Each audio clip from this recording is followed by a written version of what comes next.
This is Tommy's Outdoors, episode 15. And this episode is about one of the great classic outdoors activities, which is horseback riding, or to use more proper terminology, equestrian sports.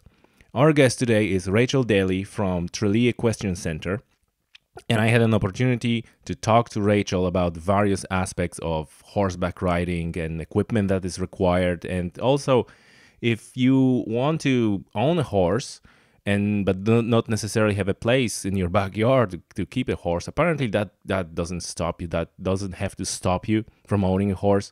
There are good solutions for you, and obviously Tralee Equestrian Centre can help and assist. So before we jump into the main podcast, I just want to remind you, please go and subscribe to Tommy's Outdoors on iTunes, Stitcher, SoundCloud, or any other good podcasting platform. If you like it, leave the review and rate us 5 stars, of course. And so that's it for the intro. And now, without further ado, Rachel Daly.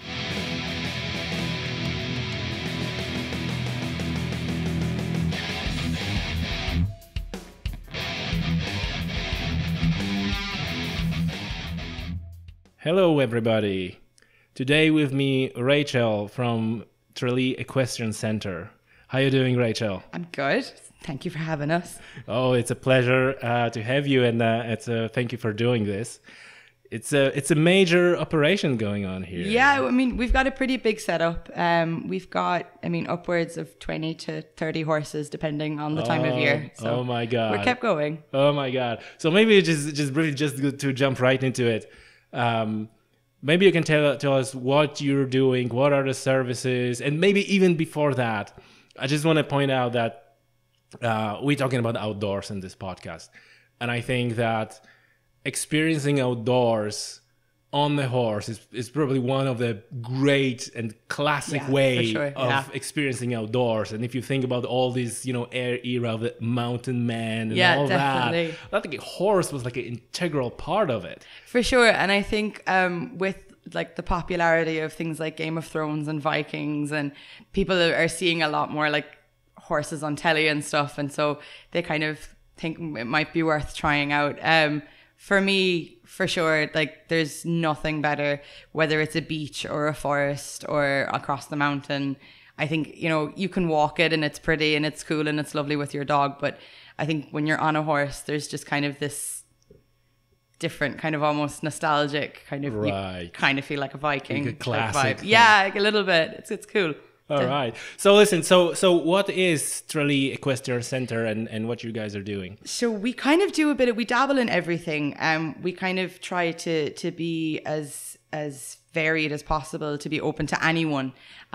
So our main kind of deal is we're a riding school. So we work with both preschool children and then from children upwards of age 4 up to adults. Okay. Maybe kids that have never sat on a horse or an adult that's never sat on a horse, right up to those experienced riders that are competing and that potentially even want to go international. We also cater to your tourists that, just fancy having a canter on the beach, or maybe it's a honeymoon break and they want to go for a romantic stroll on the beach. So once off, fine as well. You don't have to be like a member. No, not at all. I mean, it can be, you can come and chat to us any day and, do try it once and see how you like it. Or, some people tend to get roped in and, a lot of kind of equestrians joke that it's a bit of a bug, that once you get in, you're kind of, you get horse fever and you're stuck in it. We also have liveries. So for your non-equestrian listeners, that would be for someone. That was my question. What is this? So liveries is if you've got your own horse and maybe you don't have the facilities at home to care for it, that it's a bit different than having a dog. You can't put a horse in your back garden. We stable them here. And we feed them and muck them out. So when you're at your day job, your 4-legged baby it's kind of a bit like a long-term hotel. That's great, because you kind of preempt one of my questions, right? Because one of my questions, like, if someone wants to have a horse or a kid want to have a horse, right? And so you say like you can essentially buy a horse and stable it here. Yes. And How does it work then? So it would work in a way. So we have different kinds of liveries. So you would have a working livery where if the horse is suitable, that we could potentially use it in lessons with our own clients, then our own clients can ride it. Then you have what we call full livery, which is kind of the VIP package, if you want. Right. So that would be where your horse is fed, and we use the term muck out. We just pick up poo. It's a classy term for poo picking. Yeah. But it's kind of, I mean, it's aimed at anyone really. You know, it's aimed at your adult that's working. You know, they've got a Monday to Friday job. They don't want to be getting up at 6 o'clock in the morning to muck out a stall to then have to face into a full day of work. You know, maybe they just want to come and ride their horse in the evening and know that it's being looked after by a team that have been trained and know what they're doing. How convenient. Yeah, exactly. Do you think that does take a little bit from the experience? I think it depends. I mean, like I've had horses at home at my own house. And I've had them on livery yards, and I think there is a certain kind of loveliness about having them at home and maybe looking out your back door. I mean, like you're sure that the horse recognizes you and you see greeting it in the morning and you feeding it and so on. While here it's just the relation, like kind of like, all right, I'm just gonna. Yeah, I mean I suppose that depends on your relationship with your horse and how you view how you want your relationship with your horse to progress. I mean, people differ. Some people see them as, you know, just a hobby. Some people see them as their soulmates. Some people see them as, you know, their competition partner. So it depends on each, I suppose, individual rider's needs and individual horse's needs. Right. All the horses on the yard are very different. All their personalities are so different, and they really do, like, I think they're a lot more intelligent than people give them credit for.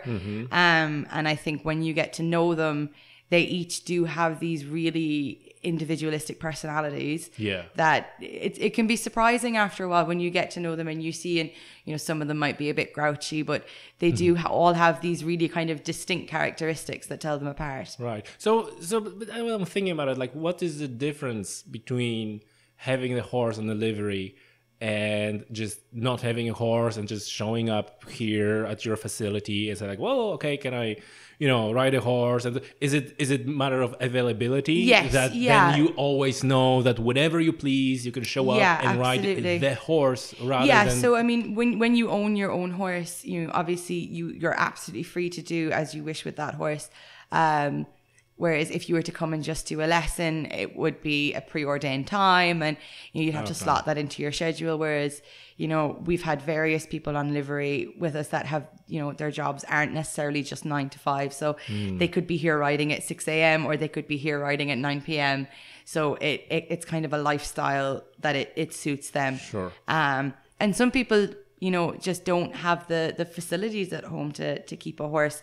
And to keep a horse, I mean, it's not simply a case of putting a horse in the field and he's happy there.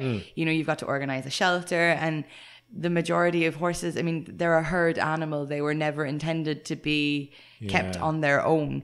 Right. So, I mean, if you're going to have a horse at home, are you willing to have a second one? Okay, you know, so it's like almost better for the horse to have it on livery than just poor soul horse sitting on his own. And one of the things that we're really, really passionate about, and I've been an advocate for a long time, is that while, yes, obviously the horses stay in the stables in the bad weather in the winter, as often as we can, the horses on the yard live in a herd. Right. You know, and that they have, obviously they ride. They can interact with each other. Yeah, that they have that still. I mean, at the end of the day, it's an animal. And, you know, we have to respect the fact that it needs a certain amount of socialization with its own species. And, you know, they do things like they groom and they create bonds and friendships within their groups and pecking orders. And I do genuinely think that leads to happier, healthier horses. And no doubt.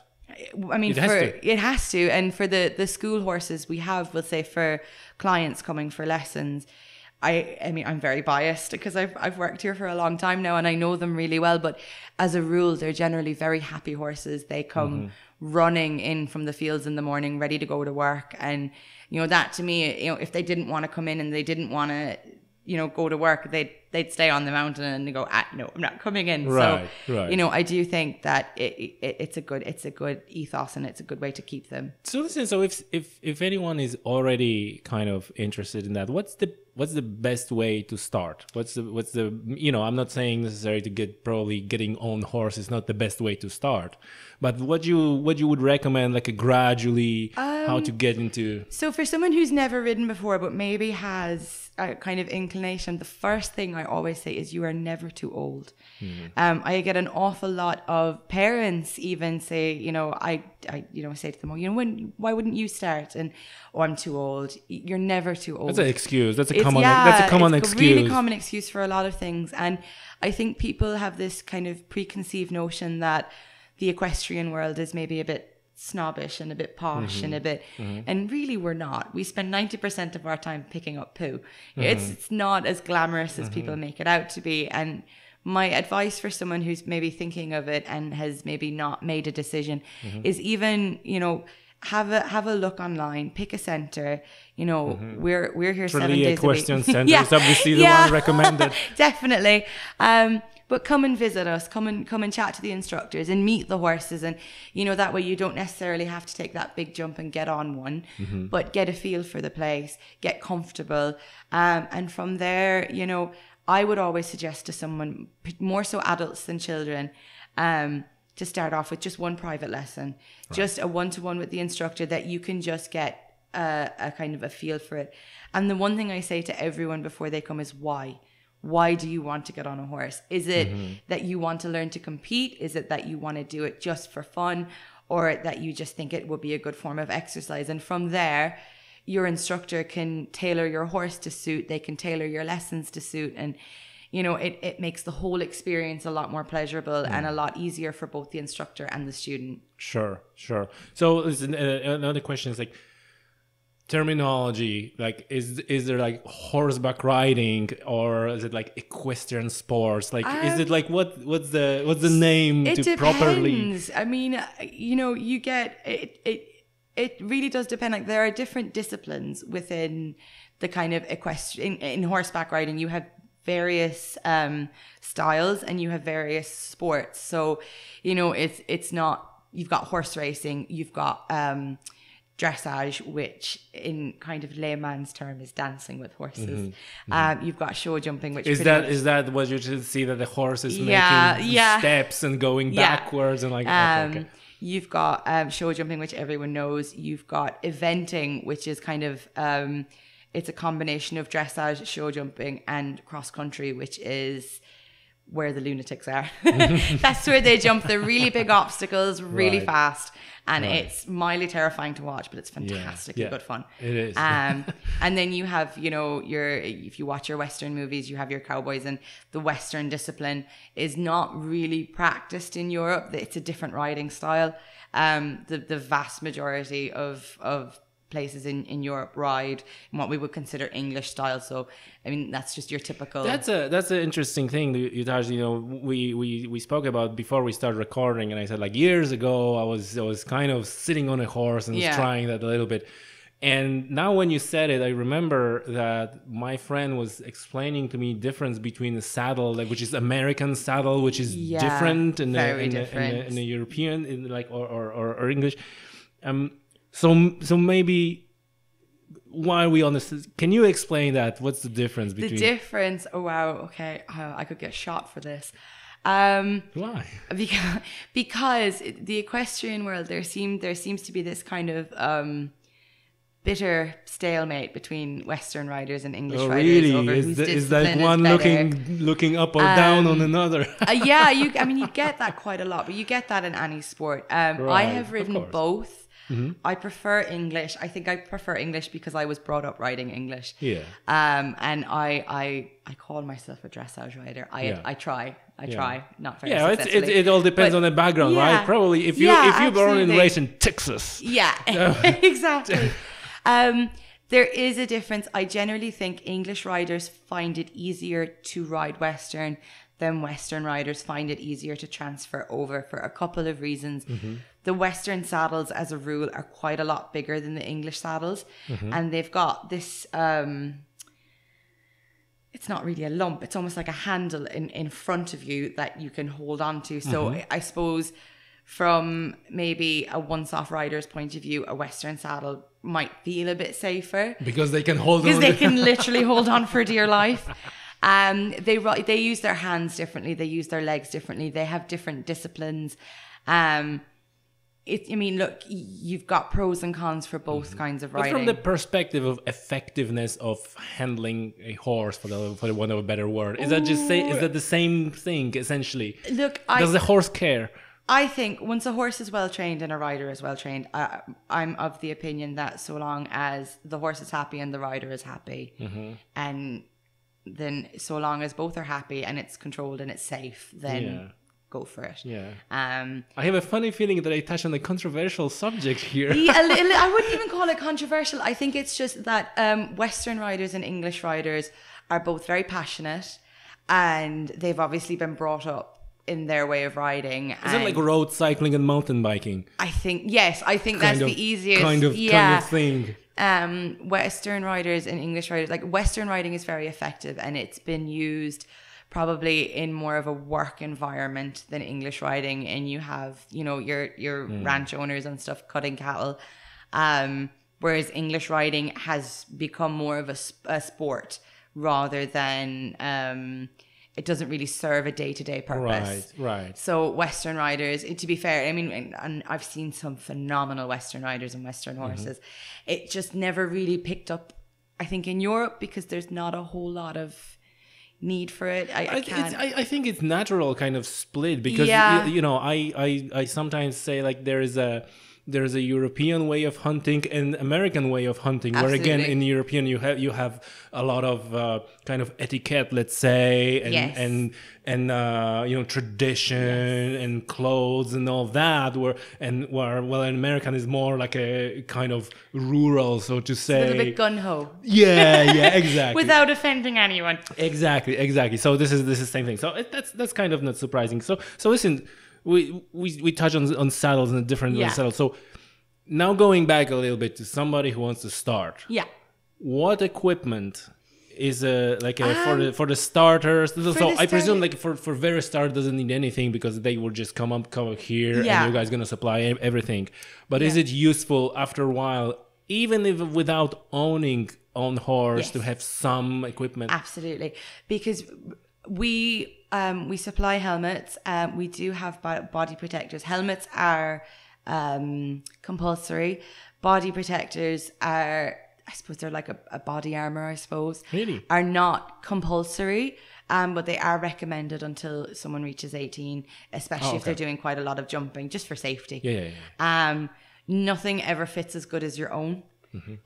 So obviously up until a certain point, and regardless of whether you never have any intentions of owning your own horse, I think owning your own set of boots, your own helmet, and if you choose to wear a body protector, owning your own body protector, then definitely, I think. But I do try and tell people, don't go out and buy all the gear straight away, because there's always easy way to get rid of a couple of €1,000. Absolutely. And I mean, the thing about horse riding is it can be an expensive sport, but for me, and I mean, I can't speak for every equestrian, but for me, it has been my life for the bones of 16, 17 years.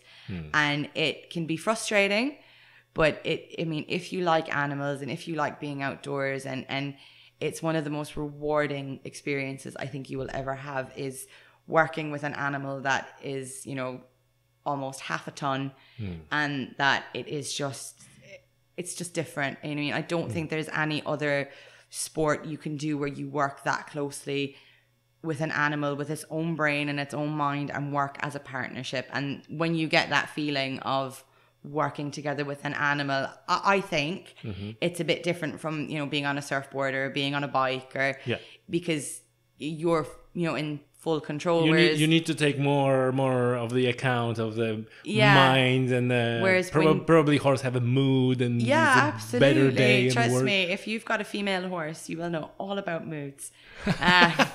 Speaking from an owner of two mares, right.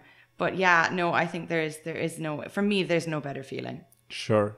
So you're saying, so what I picked up is like helmet, boots, body protectors. For a starter. For starters. And then, I mean, like, unless you're competing, there's no kind of dress code.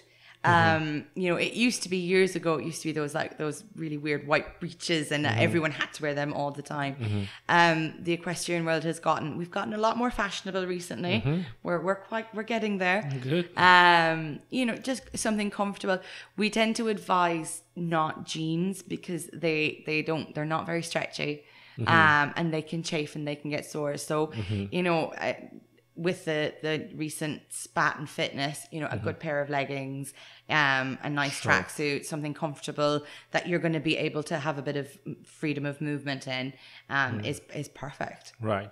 And what about saddle? Is it a good idea to get the own, or like... No, for the simple fact that we try and aim to fit the saddle to the horse first. Of course. So that's to the point that you're working with the animal. It's not only you need to... And saddle is kind of like an interface between the both. Yes, absolutely. So, I mean, a saddle, when you're getting your own horse, you know, saddles are A, very expensive game, but B, it has to fit your horse, because where I think a lot of people go wrong when they buy a horse is they go, and look, I've done it, you go for the cheapest one you can find, but you end up then with your horse potentially having back problems.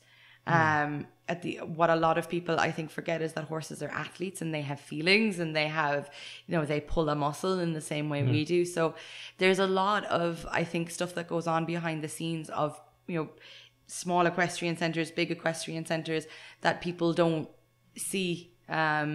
Like, we've had 2 horses have had the physio in the last week, and we try and get physio regularly to all of our horses just to make sure that they're comfortable and they're treating not them strained. Like an athlete, like you said. Yeah, like absolutely. And I think, you know, if you're going to seriously, from the view of getting into horses as a full-time sport or as a full-time hobby, I think it's something that people need to be more aware of, is taking the horse into account in their physicality and their mentality. Wow. How could you not, if you know, it's like it's like in the center of the whole thing. You would be surprised. It's I mean, it's only very recently that people, I think, have started cluing on to, you know, thinking more about the horse rather than themselves. Right. Wow. Tell me, so how does the process of fitting the saddle to the horse look like? Is it like you need to get like 25 different saddles and find out, and then horse not gonna tell you like, hey, this one is bad, I prefer the other one? I prefer to get a saddle fitter, someone who is trained in it, because I would be okay at it. I would be able to know if a saddle was bad. But I prefer, my boss, one of the owners of the equestrian centre, Nicola, she is A1 at it. So if I have questions, I just go straight to her. So if you buy a horse, and now you need to, like, regardless whether it's a livery or you buy a horse, and then you obviously need a saddle. So similar like with bike, you need to get a bike fit. You need to get person who knows what they're doing, and then you can buy any saddle. Or is it like, you know, you have saddles that are, I don't know, more narrow or wider? Yeah, you do. I mean, you get saddles in all different shapes and sizes, and for the... So then do you need to take that person with you, so to say, to buy a saddle, and that person looks at the horse? Yeah. Look at the horse and like, no, that saddle not gonna fit my horse. There's a couple of really good saddlers. There's 1 or 2 that travel the country, and that they bring quite a lot of saddles with them, you know, in a truck or in a trailer, and they'll come and they'll look at your horse, or you can pop your horse in a trailer and bring them to the saddler, and I mean, they could have 300-400 saddles that you could try. Right. So this is much more sophisticated than just go on the internet and order a saddle. Yeah, it really is. And I mean, you can spend, you name it, you can spend it on a saddle. I mean, you can pick up a cheap saddle for €50. You can spend 5,000 if you want to. And it also depends on how what you as a rider prefer. So, you know, I've not got massive experience with bikes, but you can get, you know, quite a high seat or a deep seat that you can sit into. Right. So it depends on what suits your horse. And then once you've kind of got the measurements for your horse, you can go forward with that then and say, okay, well, I need such and such for my horse, and I'd also like... Right. So there's also like 2 parts of the saddle. Yeah. So, you know, once it fits your horse comfortably and it's not going to affect their working way in any shape or form, then you can go ahead and decide what kind of seat you like and how you like the knee rolls, and it's Right. you can make it as easy or as complicated as you want. And then probably there are different types of saddle depending on the discipline Yes, as yeah, well. absolutely. Because I presume that for the racing is Racing saddles are entirely, they're a whole different ball game. Right. Okay, so saddles now. Can you give us a little bit of a specialistic lingo of all the stripes that going on a horse? Do you need to do that? How do you call that? And probably each piece has a different name. So the thing that goes on their head. Yeah. So we call that a bridle. You have bridles, basically for both Western and English. You really can get them in all shapes, sizes, colors. And this is not some piece of equipment that goes with the saddle. That's a kind of like a separate... No, they're separate. Okay. And so like you can ride a horse with no saddle and have a bridle on. Sure. So the bit is the part that goes in their mouth. You can ride your horse bitted or bitless. Bitless riding hasn't been very popular for a long time. It is kind of starting to get there now. Mm-hmm. I'm slowly trying to wiggle my way into it. I really like it and would love to see it happen a bit more. Mm-hmm. I think people get very fussy about different kinds of bits and what you should and shouldn't put in your horse's mouth. And I think the only mantra you can stick to with that is, again, go back to if your horse is happy, that's it. So if they're happy with a bit, so bitless is without that piece. So bitless would mean that they don't have anything in their mouth, and bitted means that they've got that piece of, it could be metal, it could be rubber, it could be various different materials, and it doesn't sit on their teeth. A lot of people think it sits on the horse's teeth. There's actually a gap between the horse's premolars and their hind molars. Oh, really? And the bits, it sits there and it sits on the tongue. And there are, thousands of different types of bits, and each have or claim to have different actions and things. Do you need to fit one that suits your horse as well? Yeah, so it really depends on the horse. We try and use very mild, very, non-invasive bits for the riding school horses because they do quite a lot of work. And they've got, riders that are quite advanced and very gentle, and then they might have a beginner who might pull a little bit too hard by mistake purely because they don't know. Or try just to yank it. Yeah, so we try and make it as comfortable for the horses as possible. But no bit, I think, it was ever made to be cruel. I think regardless of the bit, it comes down to the hands it's in. Yeah. So, finding a bit to suit your horse can be a bit of a minefield. I tend to go with something very straightforward first and then kind of assess the horse from there and see, okay, these are the different things we could try, and you suss it out from there. But really, it's as complicated as you want to make it. We try and keep it very straightforward, and if there's an issue, we try and look at it from a few different perspectives and train out the issue rather than, just keep changing and adding more bits and pieces to the horse. Sure. And that's it really. The bridle is just made up of, there's a part that goes across their forehead, and that's called a brow band. It just stops the bridle slipping back. Some horses need nose bands, some horses don't. So that's the part that would go around kind of just above the muzzle area. There are 101 different kinds. There are some people love, some people hate. Sure. Again, I think we're quite a minimalistic riding school in that we keep it very basic. That's and good. We try to keep as much junk off the ponies as we can. But it depends on the horse, and different horses require different things. Yeah. And, if a certain horse requires something, then we'll use it. But we try and keep it as basic as possible. What the saddle is made of? Is it mainly leather? They can be made of leather. They can be made of a synthetic leather. They can be just made of, you can get simply some synthetic ones. Okay. Are they like a carbon fiber, ultra light? Yeah, they're like super light ones. Of course. For racing. Carbon fiber and racing, right? It goes hand in hand everywhere. It really does. It really does. Mainly leather. They do have like a faux leather now, which is becoming quite popular. People are seem to be stepping away from leather a little bit. Sure. So what are the other pieces of tackle that you kind of need? That's kind of majorly it. I mean, those are the things that the legs are going into. I don't know the boots. No, the boots. The are they attached? The shoes. Are they attached to the saddle? Yeah.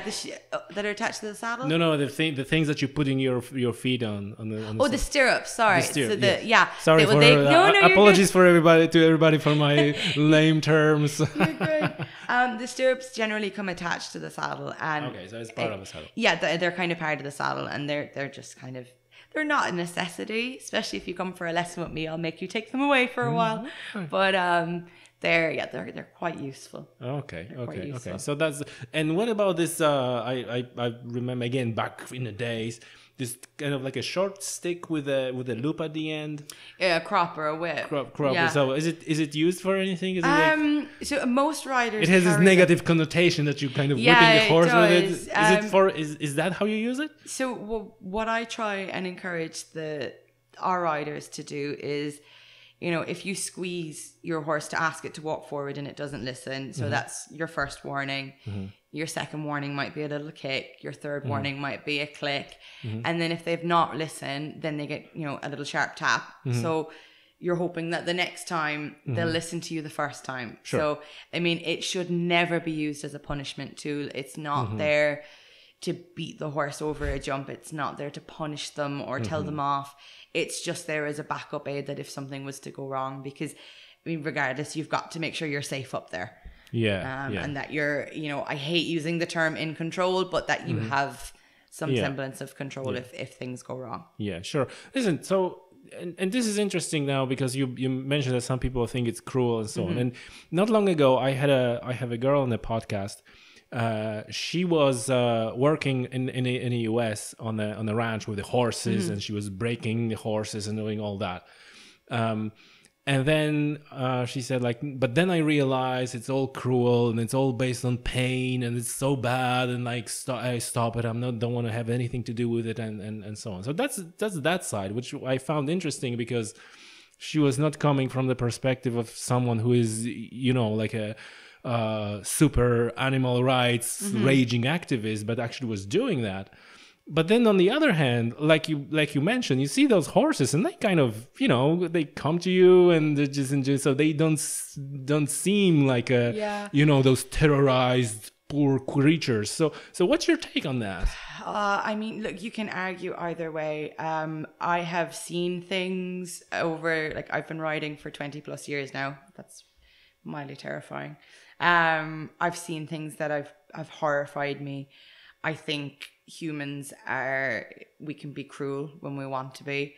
I think there are certain ways and methods that are still used to this day that are outdated and are cruel and that absolutely need to be stopped.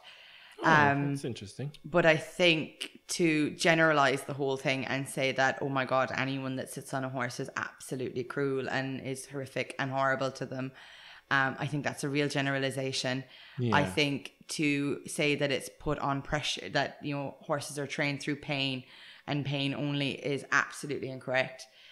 Yes, there are people that do it, but you can say that about any sport, about anything, about anyone. Exactly. So there are like individuals, and in every discipline there are individuals who are just bad people. Yeah, for lack of a better word. I've had people compare keeping a horse in a stable to the whales in SeaWorld, which is, I think, utterly ridiculous because when our school horses are finished, they go, and you've seen the big mountain out the back, that's where they live. Right. And so when I go up to call them in at 8:00 the next morning, all 16 of those horses come galloping down the mountain to the gate. So, someone could come along and say, well, they're conditioned to come in. No, but there's also a whole mountain. They're not wild horses, right? They're domesticated. Exactly. So comparing that with the whales or with killer whales is just ridiculous. Yeah, I've had that, and I don't. They can't live without humans, right? Essentially, they can. They can. I think in Ireland, probably not. They would become a pest.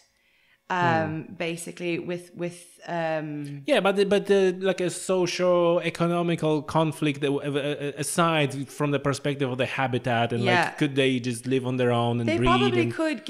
would they establish like a population? They more than likely would. I mean, if you look really? at the Irish Connemara and the Kerry Bog Pony, they've thrived in Ireland for years, and I think it would be wrong to say that horses need us. I think that they would be just fine. I think that evolution would kick in, and certain breeds of horses mightn't survive as long as others. And, oh yeah, sure. But I mean, you can argue either side of it, and you can say that domestication of any animal is cruel, but my dog sleeps in a double bed, and I'm pretty sure she doesn't find it cruel. Doesn't mind. No, she doesn't mind. I have seen, and I do.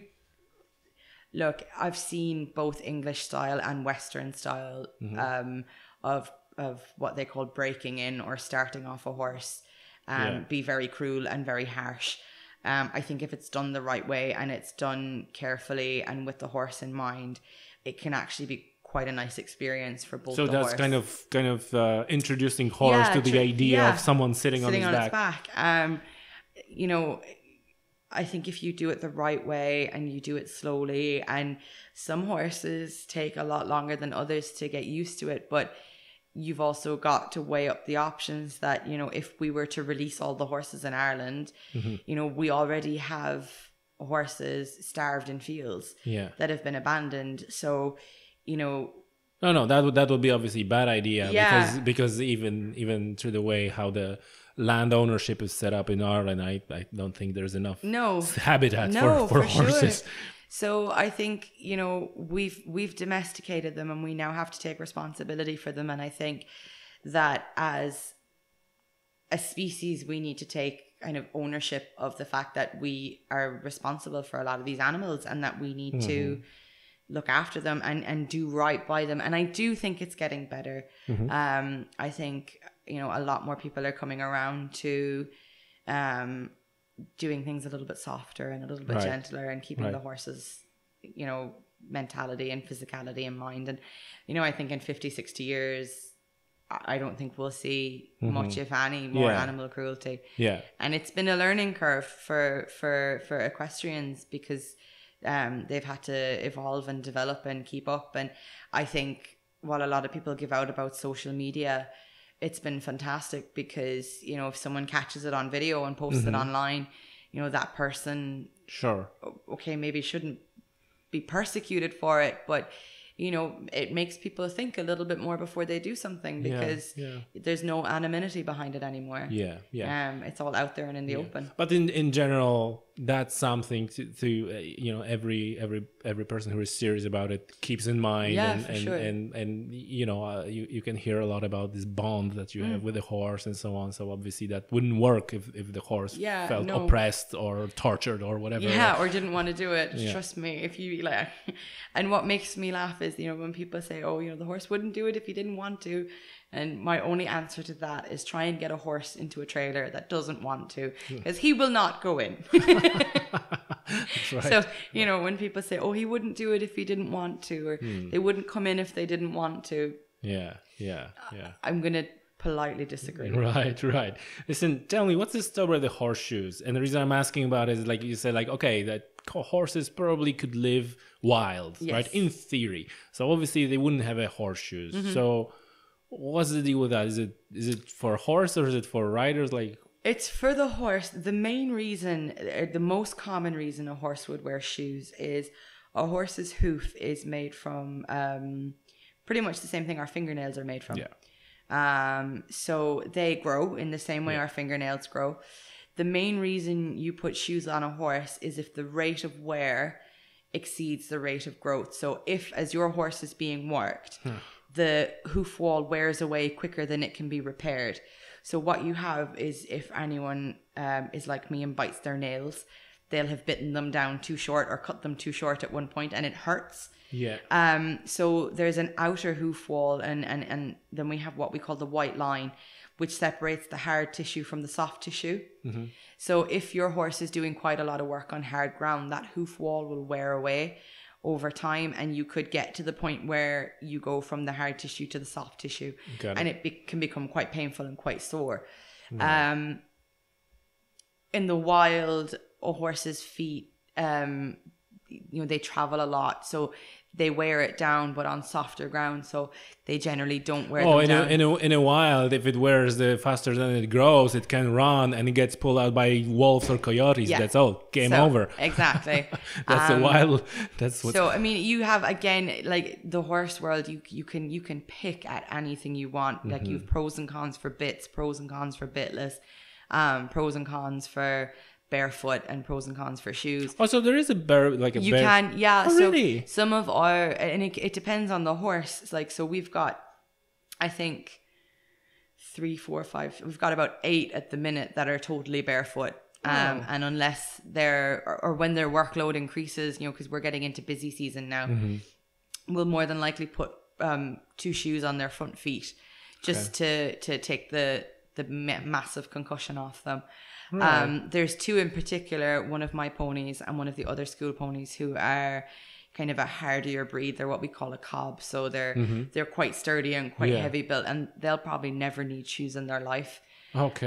Then you get. I thought you were gonna say that they need the shoes because they're heavy. So their feet are tougher. But and their feet sturdier. are also they're rock solid. Great. Listen, so the questions, but you mentioned kids and the can kids get any allergies, or have you heard about allergies for horses? We do have kids come to us with horse allergies and dust allergies. What a lot of parents, if you've got a kid that desperately wants to ride, they might take an anti-allergen before they come. Okay. There are ways and means about it. Some kids have said that, by persevering and pushing through it, that they've kind of overcome their allergy a little bit. I think I've got 3 or 4 kids that actually come to me religiously for lessons that have allergies. Right. But like that, they take their yeah, but sometimes with time the immune system adjusts. They do build up a little bit of an immunity to it, which is fantastic. Not too many, to be honest. I think hay fever is what catches people out, because obviously we store hay at the barn. Oh, really? Well, we have to have it on site to feed the horses. Yeah. So hay fever we can have a couple of sneezes. Okay, that's interesting. But no, as a rule, it's not a massive. There doesn't seem to be a massive amount of people allergic to horses, thankfully. Okay. Yeah. And what's the best age to start? We had initially had children starting from age 4. Oh. And then we sat down and we had to think about it, and we thought we had recently, in the last, I think, year, started a preschool program. So for kids younger than 4 that maybe they wanted to come in and not even necessarily sit on the horse, but maybe come in. We've got a couple of really small ponies. Come and just be around, brush them and get used to them, because I think when you take a 4-year-old that's maybe never been around a horse or sat on a horse, in theory, they're like, yeah, I want to do it. And then when you put them on, they're like, I don't want to do it anymore.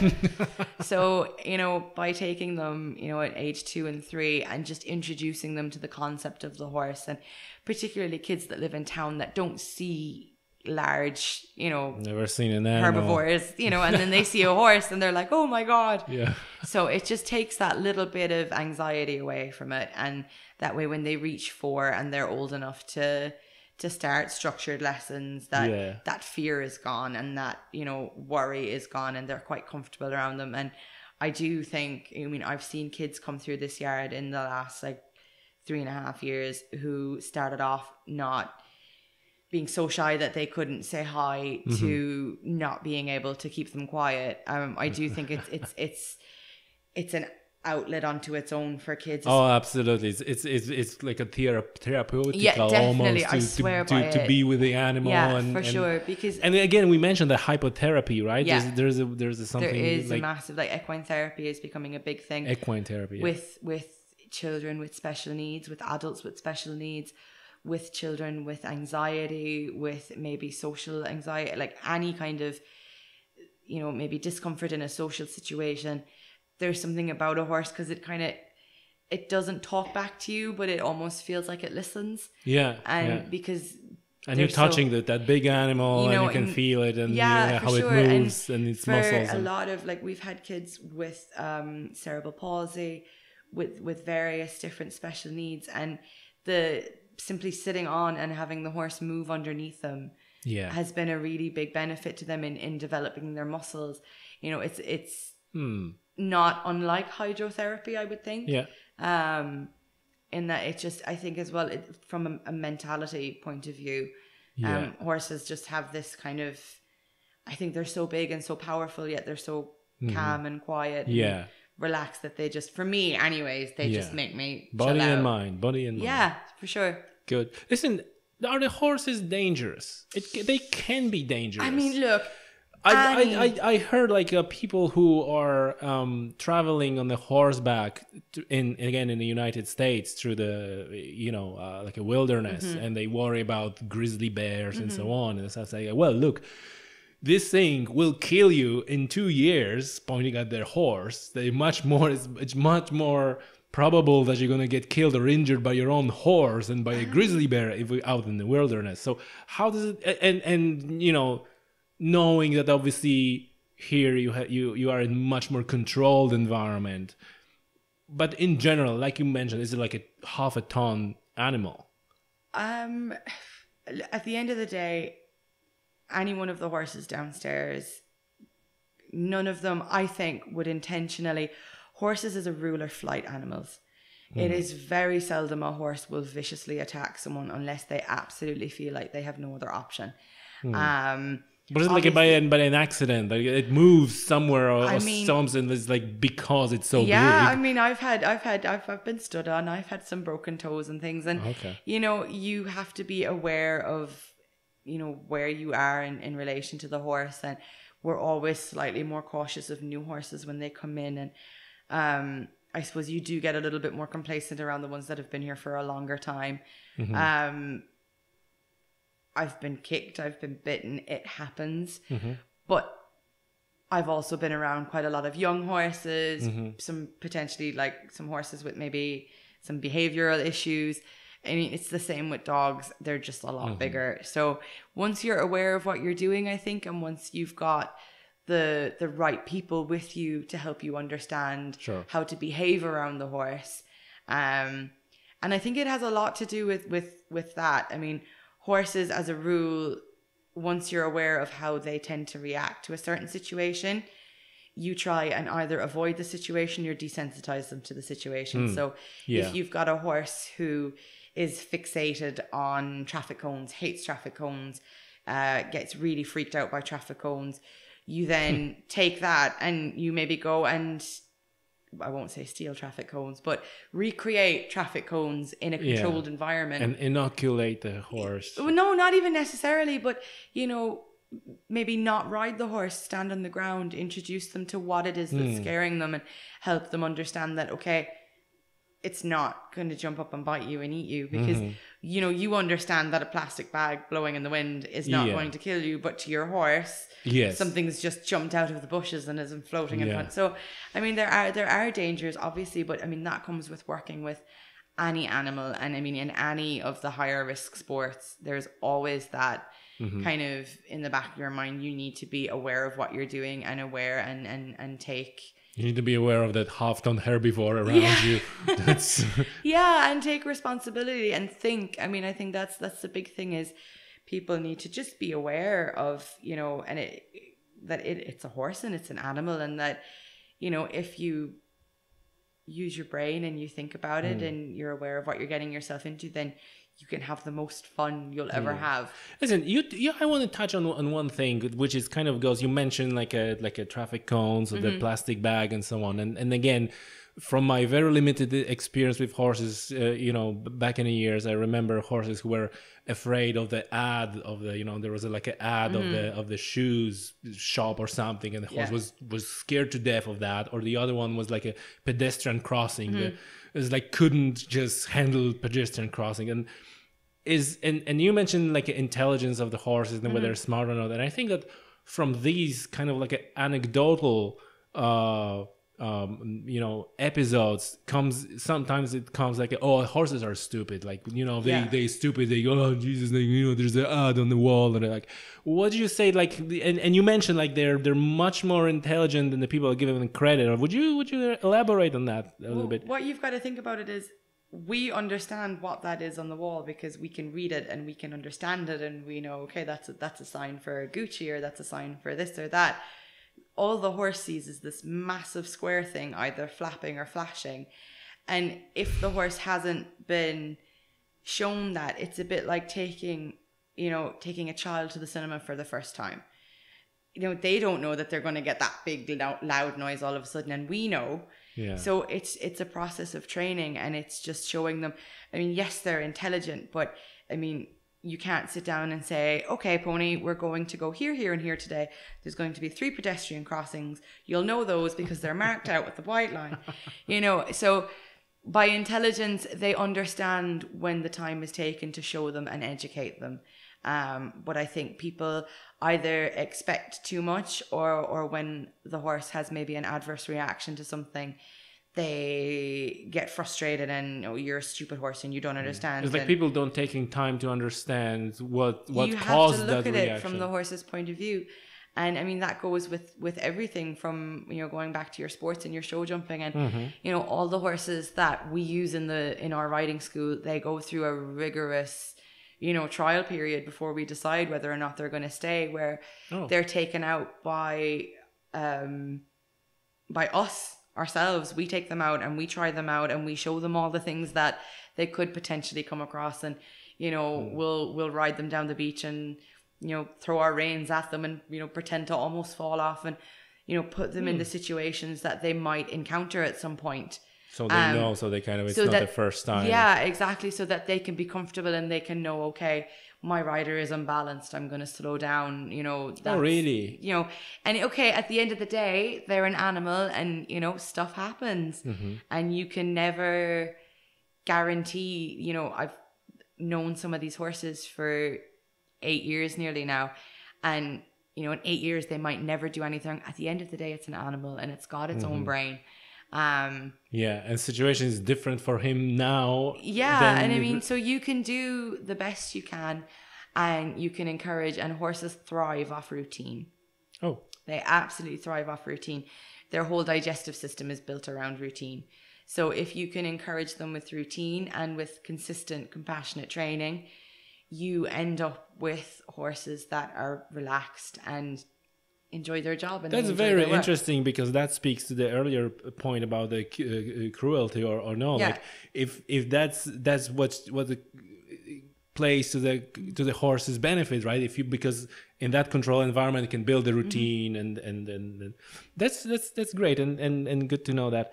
Listen, one final thing, could you walk us through the types or species of horses that are, like, just in a for the person who is not familiar. They just know there's a pony and there's a big horse, and there's but I'm sure so first of all, are there species or subspecies, or this is the same species, everything is the same species? So ponies and horses are technically, they're genetically speaking, they are slightly different. Very slightly different, but they are slightly different. But can they interbreed? Yes. Okay, so they're like within the same species. Yes, they would be within, and the offspring is viable. Yes, yeah. It's not. So you can breed a horse and a donkey. But the offspring but the mule is not fertile. Yeah, exactly. But you can breed a horse and a pony, and the offspring is generally fertile. Okay.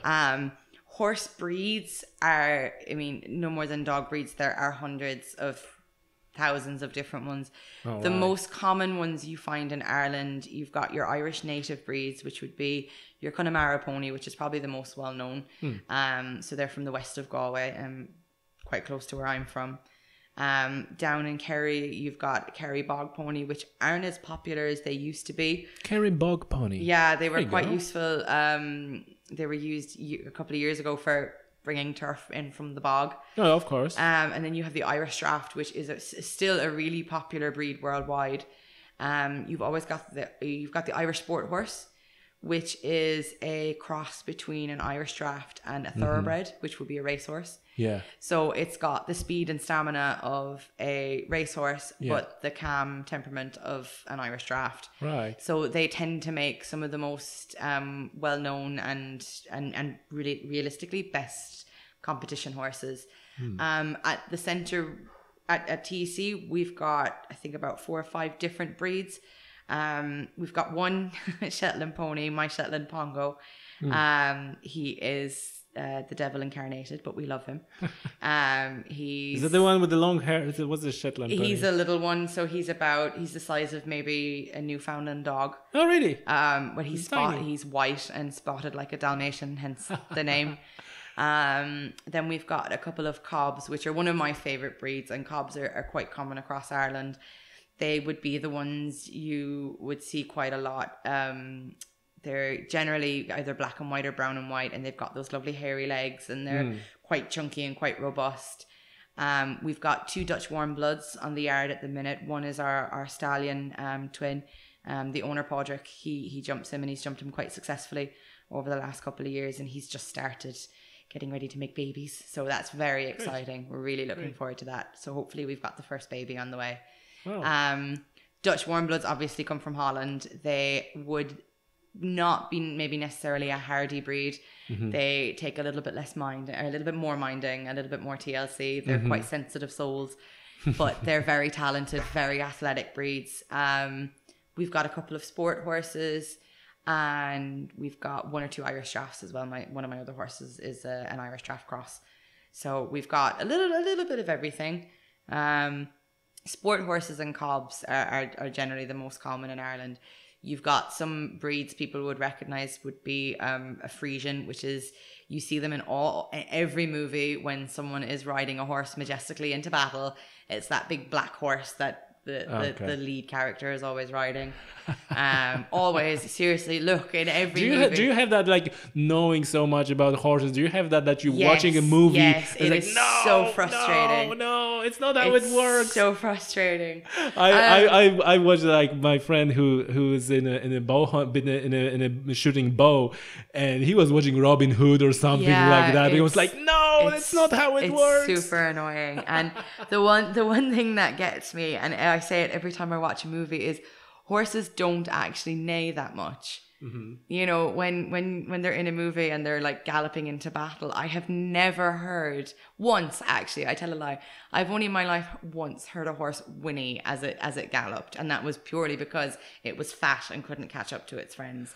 They don't make that much noise. Like, they don't whicker and whinny when people are getting on them, and it's like the same soundbite every movie uses over and over again, and it's so irritating. They probably have it in the library of sounds and just putting it like, give me a horse sound. The one thing that really gets me is when they use different horses with like very slightly different markings. So the film War Horse, which is a really good film, and obviously they had to use different horses to play the main horse.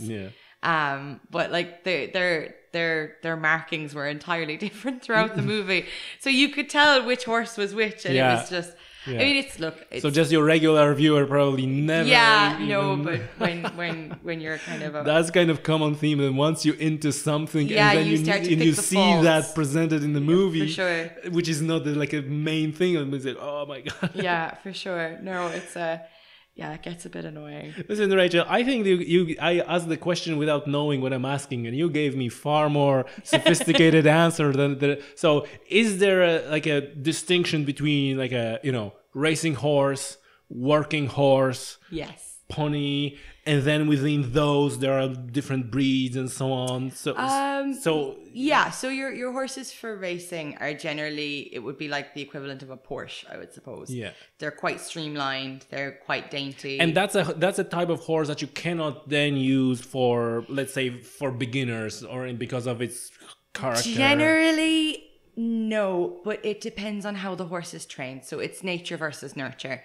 So your thoroughbred horse will be faster, and they're genetically bred to be fast and to run and to be quick. So and that comes as an expense of something else. So they're generally, sometimes they can be what we would call sharper, which means that they're a bit quicker to react to situations.